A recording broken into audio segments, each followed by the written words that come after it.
The Wounded Knee Massacre marked the day the American frontier ended. On December 29, 1890, an encampment of Lakota people trying to survive on the Pine Ridge Reservation was surrounded by the United States 7th Cavalry, the result of years of broken treaties, forced relocations, and mounting fear on both sides. In the weeks following the killing of Sitting Bull, hopes for cultural renewal through the ghost dance met military suspicion and political pressure. What happened that cold morning is not just a tragic counting of lives. Around 200 Lakota, many of them women and children, and about 25 soldiers lost their lives. It is a story about people pushed to the margins, decisions made under fear, and a nation redefining itself. In this video we will trace the people, the causes, and the consequences. How policy and prejudice converged, what eyewitnesses and native oral histories reveal, and why this moment still echoes in American memory and law. Stay with us to understand the human stories behind the headlines and what the end of the frontier meant for both native nations and the United States. If you appreciate clear, respectful history, consider subscribing for more. Hook, a frozen camp surrounded by soldiers. As a harsh winter settled over the rolling prairie, a band of Lakota families huddled in a small encampment beneath low cottonwoods, while soldiers of the 7th Cavalry formed a tight perimeter around them. The leader among the Lakota was Chief Spotted Elk, and the group numbered roughly 300 people, many of them elders and children. Tension had been building for weeks because of fear and misunderstanding surrounding the ghost dance movement and federal efforts to disarm and confine native communities. Men stood near stacked blankets and frozen cookware. They were neither prepared for battle nor eager for conflict, but they felt trapped by the presence of armed troops just beyond the campfires. Soldiers rode patrols along the rim of the camp and set up a semi-permanent cordon as night fell and temperatures fell further. Officers insisted on collecting weapons and badges as a precaution, and interpreters moved between soldiers and Lakota to explain orders. Accounts of those exchanges vary widely. Some survivors recall confusion and fear when soldiers approached to take firearms. Some military reports emphasize attempts to maintain order and avoid provocation. A single misunderstanding, documented in multiple narratives, escalated the situation. Voices rose. A scuffle over a rifle followed. Shots were fired, and chaos spread through the frozen tents and wagons without warning. The human cost was immediate and profound. Contemporary Army reports and Lakota witnesses offer very different tallies. Estimates of Lakota deaths range from about 90 to as many as 300, and many of the dead were women and children who had been sheltering in the camp. Military losses were comparatively small but included both killed and wounded. In the months and years that followed, newspapers, politicians, and citizens debated what had happened in that frozen clearing. For many native people, the scene became an enduring symbol of dispossession. For others, it represented a failure of policy and communication that could have been avoided. Longer-term consequences radiated outward beyond the body count.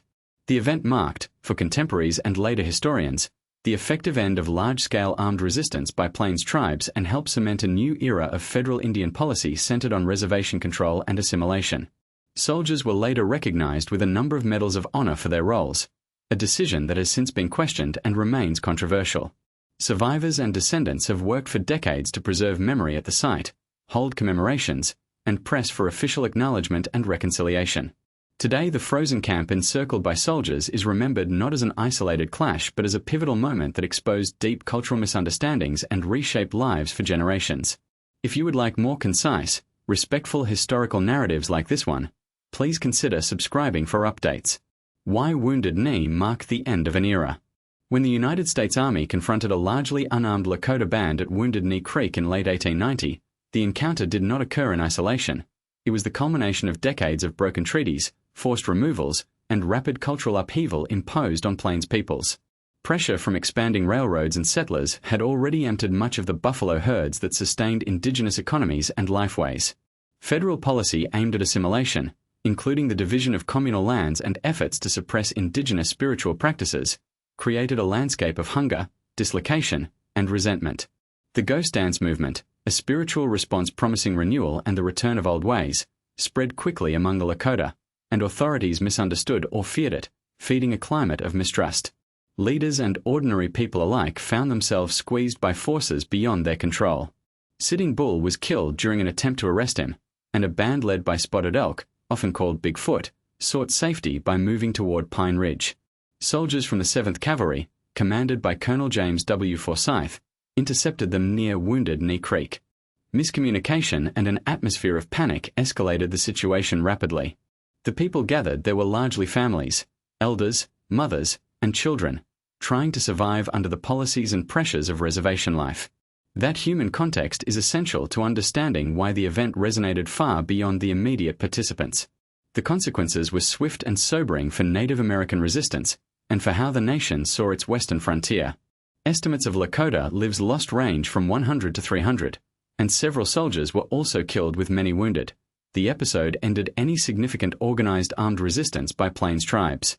In its immediate aftermath, authorities intensified efforts to stamp out the ghost dance and similar movements, and federal assimilation programs expanded, from boarding schools to stricter surveillance of reservation life.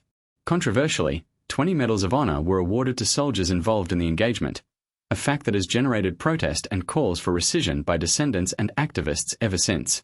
Beyond casualty counts and policy shifts, Wounded Knee assumed symbolic importance. For many Americans and for historians, it came to stand for the definitive close of the frontier era, the point at which armed Native resistance ceased to challenge federal authority and the century of westward expansion entered a new phase dominated by centralized control and assimilationist policy. For Native communities, the event crystallized loss but also galvanized memory and later activism aimed at restoring rights, recognition, and dignity. The site remains a place of mourning and of political memory, shaping contemporary discussions about reconciliation, historical truth, and the long-term impacts of federal Indian policy. If you find this careful, respectful account useful, please consider subscribing for more concise historical summaries. The Lakota people and the broken treaties. During the 19th century, the Lakota people were a federation of bands whose lives were organized around seasonal movement, communal ownership of land, and deep spiritual ties to particular places on the plains. Their economy combined bison hunting with trade and intertribal diplomacy, and social authority rested with chiefs, councils, and spiritual leaders rather than fixed private property arrangements. Treaties negotiated with the United States government tried to translate those arrangements into written agreements, but the underlying assumptions were often at odds. The Lakota understood many treaties as promises for peaceful coexistence and mutual obligations. The U.S. government increasingly treated them as instruments for setting aside land, regulating movement, and opening territory to settlement. One specific example is the agreement that set aside a large portion of the plains, including sacred places, for Lakota use. The compact was supposed to protect hunting grounds and sovereignty. Pressure grew from settlers, railroad companies, and miners who pushed into those lands. When gold was found in the Black Hills, officials and citizens demanded access despite earlier promises. The government then sought to purchase those lands. When purchase proposals failed, enforcement changed, military escorts for prospectors increased, and treaty terms were ignored in practice. These actions undermined Lakota autonomy and created a chronic pattern of displacement and legal wrangling over territory. Federal policy added layers of institutional pressure. Reservation boundaries, changes in annuity provision, and the establishment of Indian agents who controlled rations and supplies all reshaped daily life.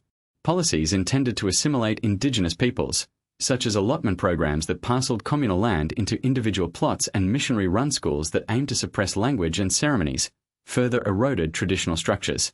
The allotment law passed in the late 19th century reduced the land base available to entire communities and opened surplus parcels to non-native settlement, producing both immediate loss and long-term fragmentation of Lakota landholdings. Consequences were multifaceted and profound. Families who had once relied on shared hunting ranges found themselves confined to smaller, often less productive tracts and dependent on government rations that were irregular and insufficient. Cultural practices were criminalized or discouraged, and spiritual leaders who advocated resistance faced arrest or exile. Economically, the shift from communal resource management to individual allotments and market dependency disrupted social safety nets. Politically, broken promises and repeated treaty breaches sowed distrust that reverberates to this day.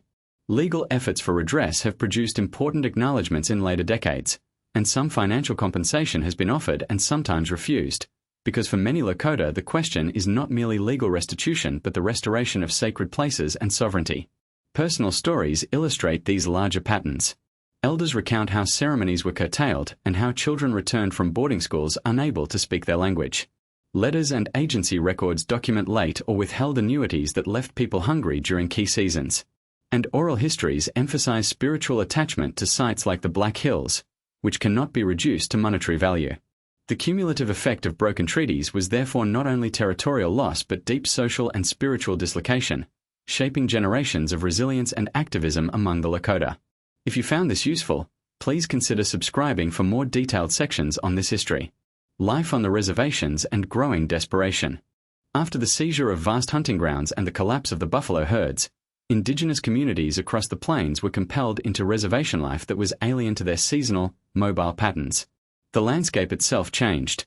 Where open prairie once yielded predictable herds, fenced allotments and government stock replaced a nomadic economy.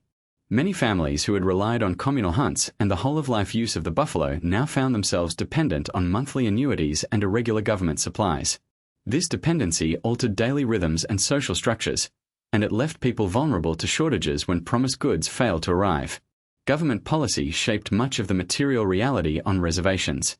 Indian agents, often with inadequate oversight, distributed rations, managed land allotments, and oversaw the transition to agriculture that many tribes had not practiced intensively. Corruption and mismanagement were common complaints. Traders who held monopolies at agency stores charged high prices. Shipments of food could be delayed or diverted, and supplies were sometimes of poor quality. At the same time, federal officials and missionaries pushed programs of assimilation, teaching sedentary farming, promoting Christianity, and enrolling children in boarding schools away from parental influence. The clash between these programs and indigenous cultural practices intensified hardship rather than easing it. Daily life on places like Pine Ridge, Standing Rock, and Rosebud combined resilience and deprivation. Families attempted to farm small plots, raise horses or cattle, and maintain cultural practices in private. Many women continued traditional crafts such as beadwork and quilting, which provided both income and cultural continuity. Yet harsh winters, poor soil in some areas, and limited tools made agricultural self-sufficiency difficult. Epidemics of measles and tuberculosis, exacerbated by overcrowding and malnutrition, exacted a heavy toll on communities already weakened by economic dislocation. Social stress mounted. Elders who had been community decision-makers saw their authority eroded as dependence on the agency grew. Out of these pressures came spiritual and political responses aimed at restoring hope. Some leaders worked within the reservation system to secure better provisions and to negotiate with agents. Others turned to revitalizing ceremonies and teachings that had survived years of suppression. The ghost dance movement spread as a spiritual expression of yearning for renewal and recovery of the old order.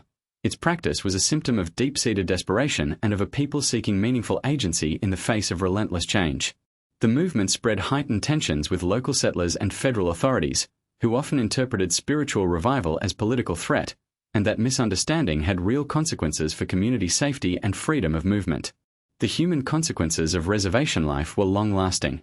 Loss of traditional economies and the assault on cultural institutions disrupted intergenerational transmission of language, stories, and practices. Yet resilience persisted. Survivors kept languages alive at kitchen tables, taught children songs and histories in whispers, and adapted crafts for new markets. The story of reservation life during this period is therefore one of imposed scarcity and resilience braided together, a testimony to how policy and profit reshaped daily life, and how people adapted with dignity amid mounting desperation. If you found this account helpful and would like more careful, respectful historical narratives, please consider subscribing for further reading. The Ghost Dance Movement. A Paiute prophet named Wovoka offered a vision of renewal that resonated across many plains and western tribes. He described a world in which the dead would return, the buffalo would come back, and the hardships imposed by forced confinement and cultural suppression would end. His message combined traditional cosmology with moral injunctions: abstain from alcohol, treat neighbors kindly, live honestly, and it emphasized a ritual round dance that could hasten that promised renewal. Wovoka's teachings arrived in a context of displacement, starvation, and broken treaties, and they provided a spiritual language for people searching for hope. Traveling Lakota leaders such as Kicking Bear and Short Bull took that message home and adapted it to local traditions. They taught ceremonies and songs and organized communal dances that could be performed on reservations where ordinary lifeways had been disrupted. Many families gathered for all-night dances, drawing strength from shared belief and mutual support. Some adherents painted garments and made shirts said to carry spiritual protection. These items, and the fervor of the ceremonies, were expressions of cultural resilience rather than uniformly political declarations. Authorities and settlers often misread what they saw. Rumors spread that the movement was a war plan and that the sacred shirts made adherents invulnerable, which intensified fear among non-native communities and prompted a heavier military presence around reservation encampments.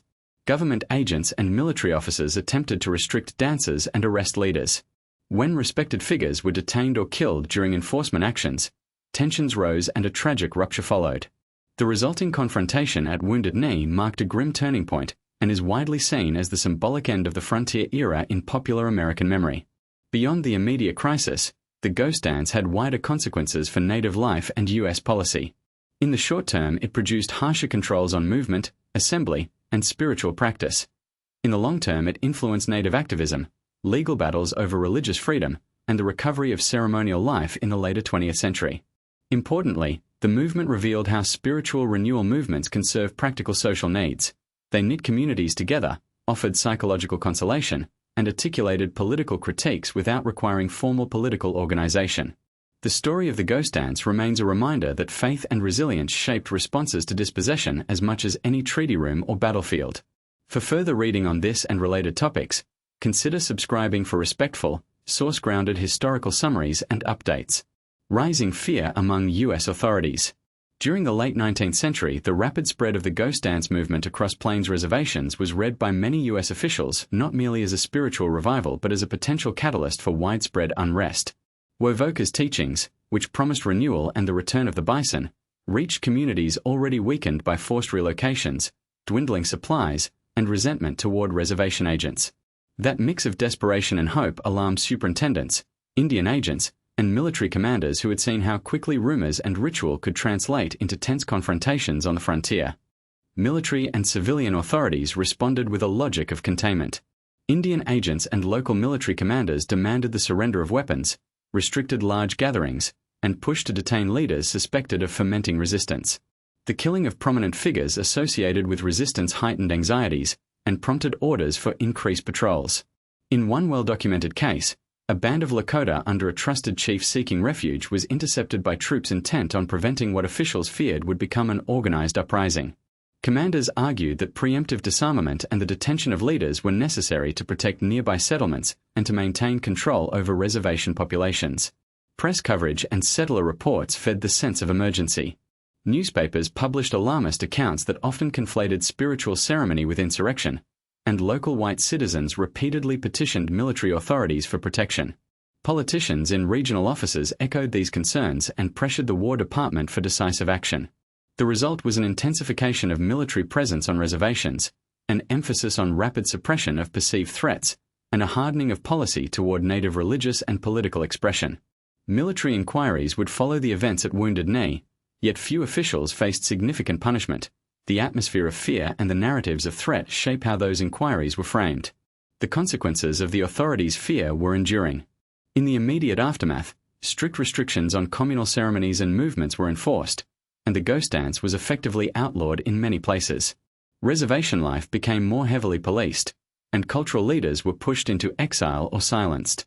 In a broader sense, the episode reinforced federal policies that favored assimilation and centralized control over tribes rather than negotiated accommodation. Estimates suggest that roughly 150 to 200 native people died in the confrontation, while about 26 soldiers were killed and similar numbers wounded. These human losses added urgency to debates in Washington and in the press. Over time, the event came to symbolize the end of large-scale armed resistance on the plains and the triumph of a coercive framework for managing indigenous populations. If this account was useful, please consider subscribing for more historical narratives presented with care. The March to Wounded Knee Creek. During the 19th century, pressures on the Plains peoples had reached a breaking point. Broken promises, the collapse of the buffalo herds, and harsh reservation policies left many Lakota communities impoverished and angry. Spiritual movements offering hope and comfort spread in this climate, while agents and settlers responded with alarm and calls for military intervention. The movement of families across the plain was driven as much by hunger and the search for refuge as by spiritual conviction. A Minneconjou leader known as Spotted Elk, also called Bigfoot, led his band away from a dying winter camp toward the Pine Ridge Agency seeking shelter and rations. The group included elders, women, and children, and they moved slowly through bitter conditions.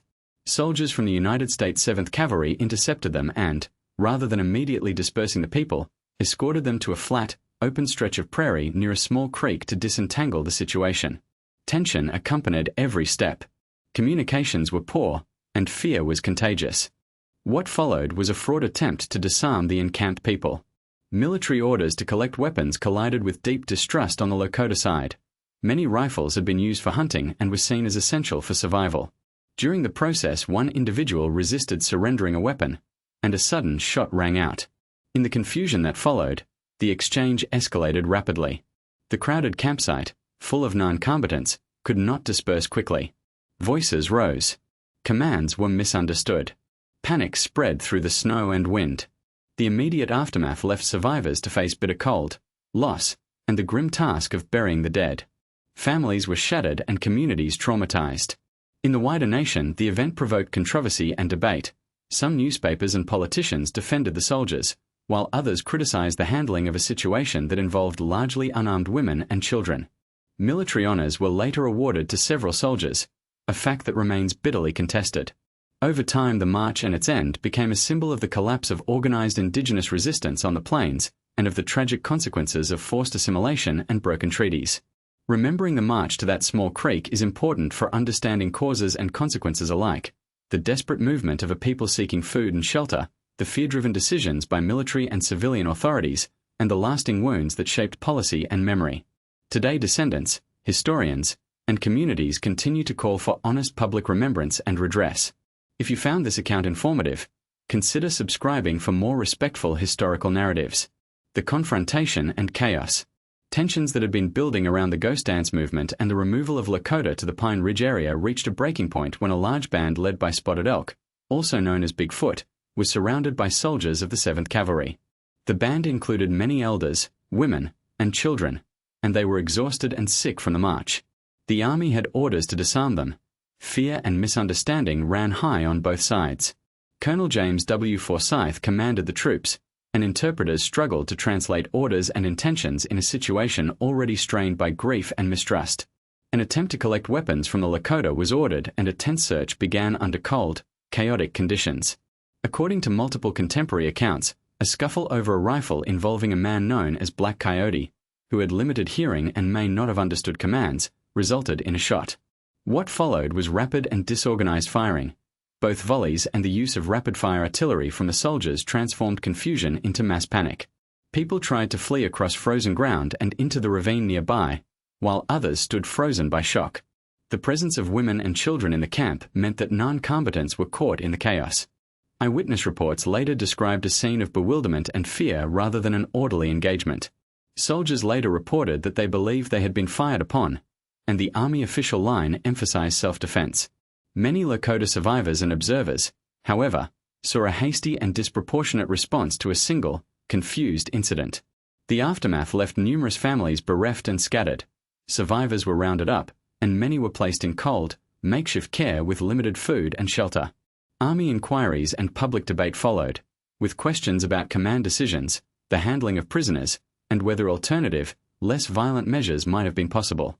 The confrontation effectively ended organized armed resistance in the region and created a long legacy of pain and contested memory. It galvanized reformers and critics of Indian policy, while strengthening the hand of officials who argued for tighter military control and accelerated assimilation efforts. Over time, the event has been commemorated, studied, and protested in different ways, and calls for formal recognition of the tragedy's true nature continue. If you found this explanation useful, please subscribe for more concise, respectful historical accounts. Aftermath, medals, and silence. After the fighting stopped, survivors faced cold ground, stunned communities, and the immediate task of caring for the living and burying the dead. Approximately 200 Lakota men, women, and children died, and around 25 soldiers were killed, according to contemporary accounts and later historical estimates. Survivors like Black Elk later provided first-hand testimony that has become a crucial source for understanding the human experience of that day. His account, recorded in a well-known oral history, describes loss, confusion, and the deep trauma that followed. Many who lived through the event were moved into tighter federal control on the nearby reservation, while families tried to recover bodies and sacred items amid military oversight and official reports that focused more on tactics than on grief. In the weeks and months that followed, the federal government recognized members of the 7th Cavalry with military decorations. 20 Medals of Honor were awarded to soldiers for their conduct during the engagement. Those awards became a focal point of contention in later decades. Army records and contemporary newspaper dispatches frame them as recognition of bravery under difficult circumstances. Critics, including descendants and tribal advocates, have argued that the medals honored actions connected to the killing of non-combatants and that they validated a violent suppression of indigenous people. Campaigns urging the removal of those medals have drawn attention to how official honors can clash with moral accountability and collective memory. Silence settled in more than one sense. Official silence took the form of limited prosecutions and a reluctance to treat indigenous testimonies as central evidence. Institutional narratives prioritized military reports and minimized indigenous losses. Cultural silence, meanwhile, was imposed by grief, trauma, and the policies that followed. Policies that accelerated the confinement of Lakota people to reservation life and the suppression of spiritual movements that had been labeled dangerous by authorities. The ghost dance, already feared by officials, was further stigmatized as a cause of unrest, and the social space for public mourning by Native communities was constrained by law and public sentiment. Over time, the site and the story entered public debate as both a symbol and a source of ongoing struggle. For many historians and Indigenous activists, the event marked the effective end of large-scale armed resistance on the plains and became a touchstone for discussions about federal policy, settler expansion, and Indigenous survival. Decades later, activists invoked that history during protests and occupations that sought redress and visibility, using the memory of the massacre to demand changes in federal relations and recognition of past wrongs. Memorialization efforts by families and tribal organizations now seek to preserve names, mark burial places, and teach new generations about what was lost and what endures. If you found this narrative useful, consider subscribing to receive more careful, documentary accounts that respect survivors and context. Legacy and why Wounded Knee still matters. During the late 19th century, the clash at Wounded Knee was not an isolated incident but the culmination of a longer pattern of dispossession, cultural suppression, and escalating mistrust between Lakota people and United States authorities. Promises made in treaties such as the Fort Laramie Agreement were repeatedly undermined by land hunger and federal policy. Assimilation tools like the allotment system and boarding schools sought to dismantle communal life. The emergence of the ghost dance movement, rooted in spiritual renewal and peaceful resistance, was met with alarm by officials who feared unrest. Tensions that had built over decades found a devastating flashpoint, and the human consequences were immediate and profound. Survivors, relatives, and witnesses became the primary keepers of what happened, and their testimonies shape how the event has been remembered. Families lost elders and children, and whole communities were left to rebuild amid sorrow. Soldiers and Indian agents who were present recorded very different impressions, and those divergent accounts fed decades of debate over responsibility, intent, and accountability. In the aftermath, the government honored members of the military with awards that many Native people and scholars continue to contest. Calls for reconsideration of those honors remain active. Oral histories and written records from Lakota families, combined with contemporary journalism and later scholarship, have preserved a fuller picture of the people at the center of the tragedy and the social conditions that produced it. Over time, the site and the story took on broader symbolic meaning for Native rights and American national memory. The release of influential books and the public mobilization around Indigenous rights in the 20th century helped fuel renewed attention and activism. One notable wave of protest culminated in an occupation at Wounded Knee in 1973 that brought international attention to unresolved grievances on the Pine Ridge Reservation. Artists, writers, and educators have used the story to challenge simplified narratives about the closing of the frontier and to insist that the costs borne by Native peoples be addressed honestly. Memorials and commemorative gatherings at Wounded Knee have become places of remembrance and healing, where descendants and allies meet to teach, mourn, and assert sovereignty. The reason Wounded Knee still matters today is that it remains a living reference point for questions the nation has not fully answered. Who decides land and legal rights, and on what terms? How are historical promises honored or broken? What does justice look like when whole communities have suffered intergenerational loss? These questions shape contemporary struggles over treaty rights, cultural preservation, and federal policy. They also inform educational curricula and public history projects that aim to present a more accurate, inclusive account of the past. Calls for formal recognition, for rescinding contested military honors, and for sincere acts of reconciliation reflect ongoing demands for accountability and healing. For many Native people, the site is not merely a chapter in a history book but a living place of memory that insists on being heard. If you would like continued, careful coverage of this and related histories, consider subscribing for more respectful storytelling and resources. What happened at Wounded Knee on December 29th? 1890 was not an isolated clash but the tragic culmination of decades of forced removals, broken promises, cultural suppression, and rising fears on both sides. Lakota families, leaders such as Spotted Elk, ordinary soldiers, settlers, and agents of a changing American state all found themselves caught in a moment where misunderstandings, hunger, and the ghost dance movement collided with a militarized response. The causes reach back through treaty violations, the dismantling of the buffalo economy, and policies that sought to absorb and control native nations rather than honor their sovereignty. The immediate consequence was a profound loss for communities and a rupture in the lives of survivors. The longer consequence was the symbolic end of the American frontier as it had been imagined. A chapter marked by conquest gave way to a new era of reservations, legal struggles, and activism. In the decades that followed, families kept memory alive through stories and ceremonies, historians and descendants pushed for recognition and justice, and the event became a focal point for discussions about reconciliation, reparations, and the ongoing rights of indigenous peoples. If this account moved you, take a moment to reflect on the human stories behind the headlines and consider listening to indigenous voices who carry this history forward. If you found this meaningful, please consider subscribing for more thoughtful, respectful explorations of the past. In future episodes, we will examine the long road toward recognition, the resilience of Native communities, and how memory and law have shaped the present. History is not only about what happened, it is about how we remember it and what we choose to do next. Thank you for watching and for joining this conversation.